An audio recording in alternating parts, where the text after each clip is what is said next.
आज हम सभी लोग भारत के मानचित्र में या कोई भी मानचित्र हो, चाहे विश्व का हो चाहे भारत का हो, उसमें हम दिशाओं का निर्धारण कैसे करेंगे ये देखेंगे। तो इसके लिए हम मानचित्र की तरफ अपना फेस करके खड़े हो जाएंगे, चाहे वो मानचित्र ब्लैक बोर्ड पर बना हो और चाहे वो मानचित्र किसी दीवार में टैग किया गया हो या चिपका हो।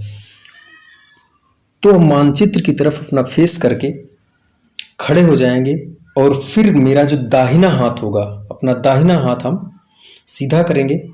फिर मेरा जो दाहिना हाथ होगा वो पूरब की दिशा को इंगित करेगा, जिसको ईस्ट कहा जाता है। अब जो पूरब का विपरीत दिशा होगा वो कौन सी दिशा होगी? पश्चिम, जिसको वेस्ट कहा जाता है। और मानचित्र में सदैव जो ऊपर की ये वाला हिस्सा है ये सदैव क्या कहलाता है? नॉर्थ, अर्थात उत्तर कहलाता है। और फिर यह उत्तर की जो विपरीत दिशा है ये क्या कहलाएगी? साउथ, अर्थात दक्षिण। तो इस प्रकार से हम लोग मानचित्र में पूरब, पश्चिम, उत्तर और दक्षिण का निर्धारण करेंगे। दो और महत्वपूर्ण बातें इसमें हम लोग देख लेते हैं। ये हिस्सा आपका ये पूरब है और ये वाला हिस्सा उत्तर है। अब इसके बीच की ये जो रेखा है, इस वाली दिशा का निर्धारण हम कैसे करेंगे? तो इसका निर्धारण हम इस तरह से करेंगे कि पूरब और उत्तर, ये देखिए पूरब है और ये उत्तर है, इन पूरब और उत्तर इन दोनों के मध्य की जो ये रेखा है, इस रेखा को पूर्वोत्तर की दिशा कहा जाएगा। ये वाली जो दिशा होगी इसको कौन सी दिशा कहा जाएगा? पूर्वोत्तर, अर्थात पूरब। ये देखिए यहाँ पर हमने पूरब लिखा है और धन उत्तर लिखा है। अगर हम इस संधि को जोड़ देंगे पूरब धन उत्तर को, तो हमारी कौन सी दिशा आ जाएगी? पूर्वोत्तर की दिशा। इसी प्रकार से ये वाली दिशा आपकी पश्चिम है और ये वाली दिशा उत्तर है। तो पश्चिम, यहाँ पर देखिए हमने लिखा है पश्चिम धन उत्तर बराबर कौन सी दिशा हो गई? पश्चिमोत्तर। तो इस प्रकार से हम लोग दिशाओं का निर्धारण करेंगे। इसीलिए हमने आपको एक भारत के मानचित्र की आउटलाइन के अंतर्गत इन दिशाओं को समझाने का प्रयास किया है। अब इसके बाद हम सभी लोग मानचित्र में राज्यों के बारे में अध्ययन करेंगे। ये है भारत का मानचित्र। भारत के मानचित्र में हम राज्यों का अध्ययन करेंगे, क्योंकि यूपी बोर्ड की परीक्षा में 10 नंबर का मानचित्र से संबंधित प्रश्न पूछा जाता है। और मानचित्र से संबंधित प्रश्न हम तभी हल कर पाएंगे जब यह जानेंगे कि कौन सा राज्य कहां पर स्थित है। अब हम इसमें देखते हैं कि भारत के 7 पड़ोसी देश कौन कौन से हैं। जैसे ये है चीन, ये है आपका नेपाल, ये छोटा सा दिख रहा है यहां पर आपको भूटान, ये भूटान है। इधर पाकिस्तान है, ये यहां पर बांग्लादेश है। इधर साइड में यहां पर ये म्यांमार है और ये एक देश है श्रीलंका। तो इस तरह से ये भारत के 7 पड़ोसी देश हैं जो भारत की सीमा को स्पर्श करते हैं। यहां पर चाइना और नेपाल के मध्य में की जो स्थिति है ये हिमालय पर्वत की स्थिति यहां पर है। यहां पर हिमालय पर्वत स्थित है।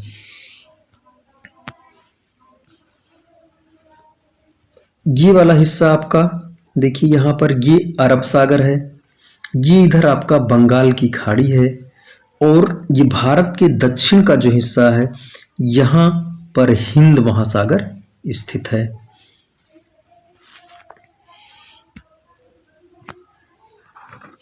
अब हम राज्यों को देखते हैं कि कौन सा राज्य कहां पर स्थित है।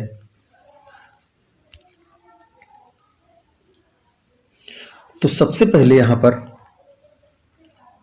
हम जम्मू और कश्मीर के बारे में देखते हैं कि जम्मू और कश्मीर सबसे ऊपर, भारत के सबसे उत्तर में जम्मू और कश्मीर नाम का राज्य स्थित है। पहले यह एक राज्य था, अब इस राज्य को इस प्रकार से डिवाइड कर दिया गया है दो केंद्र शासित प्रदेश में। यह जो इधर का हिस्सा है ये केंद्र शासित प्रदेश जम्मू कश्मीर के नाम से जाना जाता है, और यह जो इधर का हिस्सा है लद्दाख केंद्र शासित प्रदेश के नाम से जाना जा रहा है। इसी प्रकार जम्मू कश्मीर से लगा हुआ जो स्टेट है, जो हरे रंग का हमको दिख रहा है, ये है आपका हिमाचल प्रदेश। हिमाचल प्रदेश से सटा हुआ ये जो और पाकिस्तान की सीमा को टच कर रहा है राज्य, ये राज्य है पंजाब। अब हिमाचल प्रदेश पंजाब से सटा हुआ एक और स्टेट है लगा हुआ, जिसका नाम है हरियाणा। हरियाणा से एक छोटा सा केंद्र शासित प्रदेश लगा हुआ है, जिसको हम क्या बोलेंगे, दिल्ली। यहाँ पर हिमाचल प्रदेश, उत्तर प्रदेश और नेपाल देश की सीमा को टच करता हुआ एक और स्टेट है, जिसका नाम है उत्तराखंड या यूके। इसी प्रकार हरियाणा के पड़ोस में ये जो येलो कलर का ये जो राज्य दिख रहा है, ये राजस्थान है। ये जो पीला कलर का दिख रहा है, जो नेपाल देश की सीमा को छू रहा है और उत्तराखंड की सीमा को भी छू रहा है, क्योंकि उत्तराखंड का जो गठन किया गया था उत्तर प्रदेश को काट करके ही किया गया था। तो ये आपका राज्य है, अपना राज्य जिसमें हम लोग हैं, उत्तर प्रदेश। ये येलो कलर का है। और आगे देखते हैं,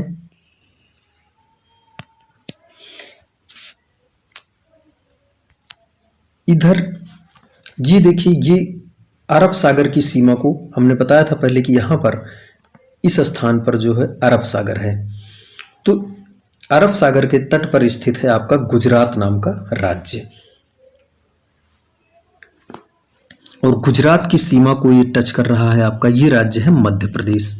इस मध्य प्रदेश राज्य को विभाजित करके एक और राज्य बनाया गया, जिसका नाम था छत्तीसगढ़ है। इधर ये आपका बिहार राज्य है, और बिहार को विभाजित करके झारखंड नामक राज्य बनाया गया है, ये झारखंड है। अब इधर से ये लगा हुआ ये आपका देश है बांग्लादेश, और बांग्लादेश से लगा हुआ आपका पश्चिम बंगाल राज्य है। ये जो रेड कलर का दिख रहा है ये पश्चिम बंगाल नाम का राज्य है।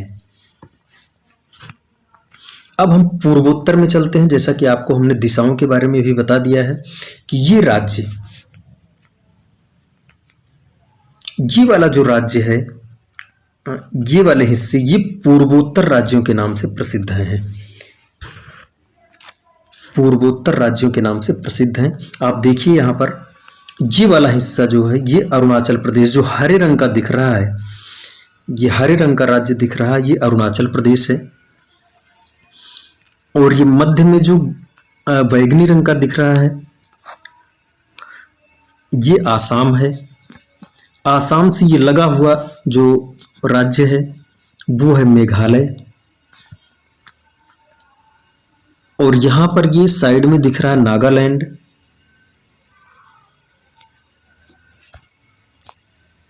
और ये वाला जो पीले रंग का दिख रहा है ये मणिपुर है। यहाँ पर नीचे एक राज्य दिख रहा है ये मिजोरम है। ये इधर का जो हिस्सा है ये आपका त्रिपुरा है, और यहाँ पर ये मेघालय है। तो इस प्रकार से भारत के पूर्वोत्तर में 8 राज्य हैं। इन 8 राज्यों को पूर्वोत्तर के राज्य कहा जाता है। आइए आगे देखते हैं।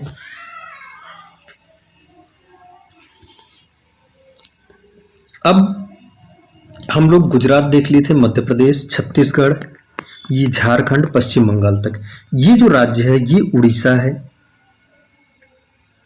उड़ीसा बंगाल की खाड़ी के तट पर स्थित है। पश्चिम बंगाल, उड़ीसा और इस बंगाल की खाड़ी के किनारे स्थित है आंध्र प्रदेश। पहले आंध्र प्रदेश और तेलंगाना दोनों एक ही राज्य थे।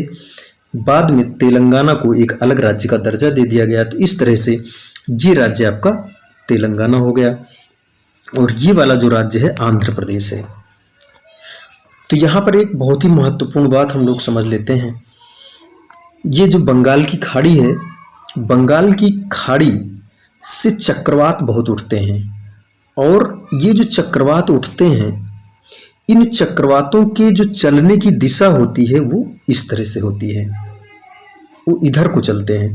तो इधर को चलते हुए ये इधर को ऐसे बढ़ते जाते हैं। ये चक्रवात जब इस तरह से घूमते हैं तो ये यहाँ पर तटवर्ती इलाकों को, चाहे वो पश्चिम बंगाल का तटवर्ती इलाका हो, चाहे उड़ीसा का तटवर्ती इलाका हो, चाहे आंध्र प्रदेश का तटवर्ती इलाका हो, इन इलाकों में ये तूफान बहुत ही कहर ढाते हैं, बहुत बड़े पैमाने पर जान माल का नुकसान करते हैं, क्योंकि जो इनके चलने की दिशा है वो इस प्रकार से है। इस प्रकार से चलते हुए ये इनको नुकसान पहुंचा देते हैं। अभी भी एक तूफान आया है जिसका नाम है अम्फान।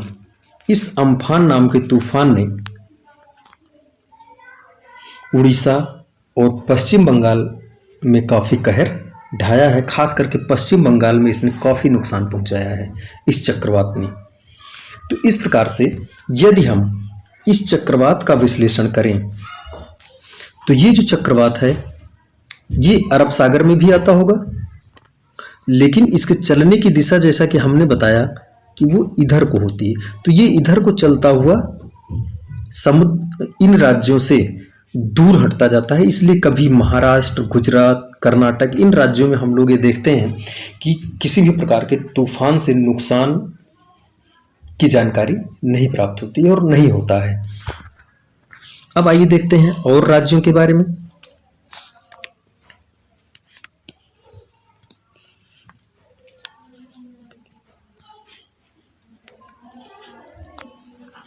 ये आपका है गुजरात, हम लोग देख लेते। ये महाराष्ट्र है, ये महाराष्ट्र का हिस्सा है पूरा, ये देख रहे हैं आप। और ये यहाँ पर है आपका मुंबई, ये मुंबई है यहाँ पर। और आजकल मुंबई और महाराष्ट्र में कोरोना बहुत ही कहर ढा रहा है। तो यही आपका ये महाराष्ट्र प्रदेश है जिसकी राजधानी मुंबई है। इसी प्रकार से ये महाराष्ट्र से लगा हुआ जो स्टेट है ये है आपका कर्नाटक। और यहाँ पर आप एक छोटा सा देख रहे हैं, ये है गोवा जिसकी राजधानी पणजी है। आंध्र प्रदेश हम लोग देख चुके हैं, कर्नाटक, और ये जो पीले रंग का दिख रहा है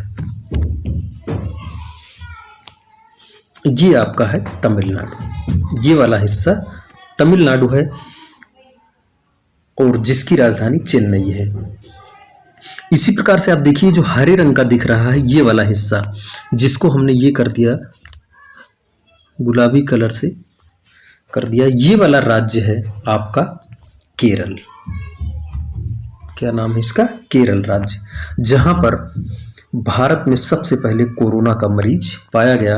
ये वो राज्य है केरल। ये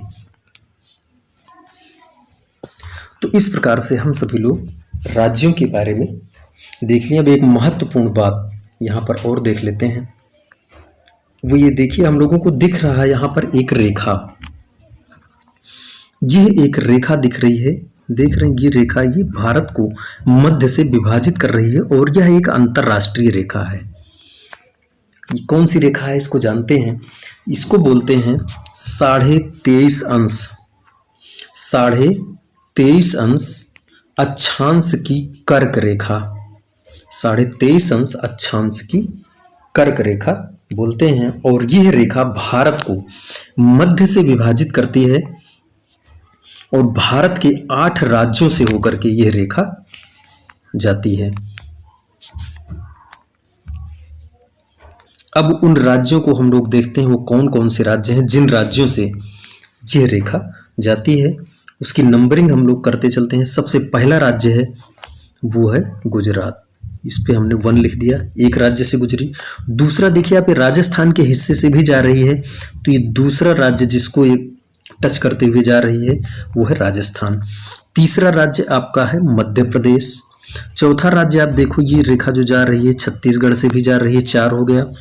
पांचवा राज्य है आपका झारखंड, जहां से रेखा जा रही है 23.5 अंश की कर्क रेखा। छठवां राज्य है आपका पश्चिम बंगाल। और सातवां राज्य यहां पर आप देखिए त्रिपुरा लिखा हुआ है, ये त्रिपुरा है।